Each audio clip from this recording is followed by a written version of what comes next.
Welcome to today's lecture on rules and objectives.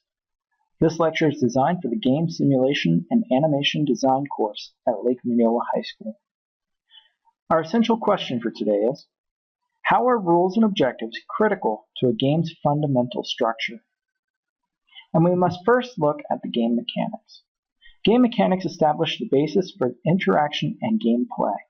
Computers allow for development of complex mechanics for complex environments in physics, complex rules, dynamic difficulty levels, and interactions.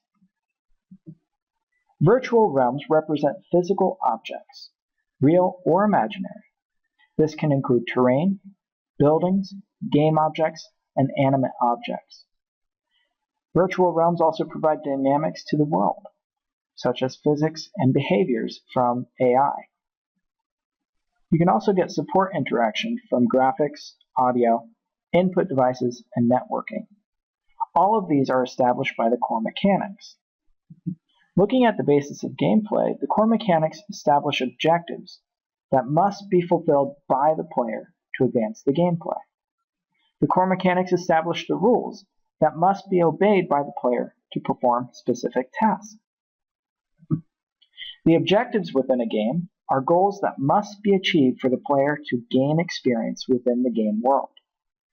A couple objectives that would seem reasonable within a game would be receiving power-ups, unlocking a level, character gear, etc. Objectives may be either primary or secondary goals. The primary goal is necessary for a certain outcome, and this is usually the primary objective that a player must complete in order to pass the level or to receive an item. Secondary objective somehow benefits the player, but it is not essential to the overall game. It simply adds to the enrichment. Establishing clear objectives is very important.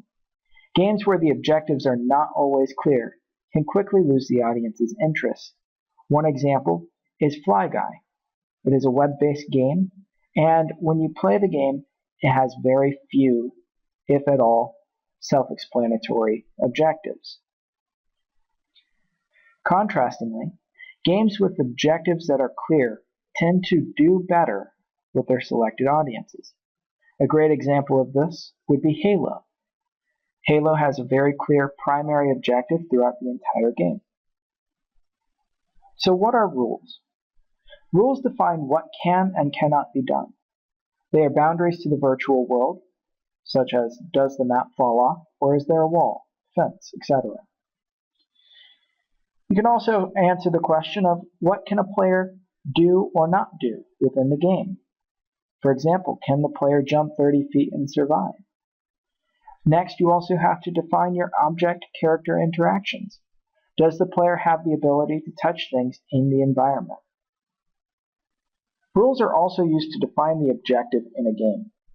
If rules for the objective are satisfied, then the player experiences a win scenario. For example, you defeat a boss of the level and/or game. If rules for objectives are not satisfied, then a player must either complete the task again or experiences a lose scenario, such as the boss defeats the player. In game design, a game must implement rules to create the foundations for gameplay. Good rules are clear, achievable, and satisfying to the player. Objectives are defined via the rules of the game, such as unlocking the next level. And the game objective should clearly define a win situation, such as defeating the boss. A game should include several objectives to help build interest. Players need a sense of accomplishment to remain engaged. We also use short-term goals to achieve our engagement levels, such as level checkpoints. Some questions you may want to ask when you're designing are, what are the rules of my game? Are the rules clear to the player? Are there short-term goals that build interest in the game? Is the player able to choose their own goals? If you answered yes to all of these questions, then you're on the right track for designing a game. However, if you have a no in any of these sections, you may want to review your documents to make sure that your game is clearly defined. At this point, Check your understanding of the material. If you feel you have the material, excellent. If you feel you need to review again, please do so. And if you have any questions, please contact your instructor.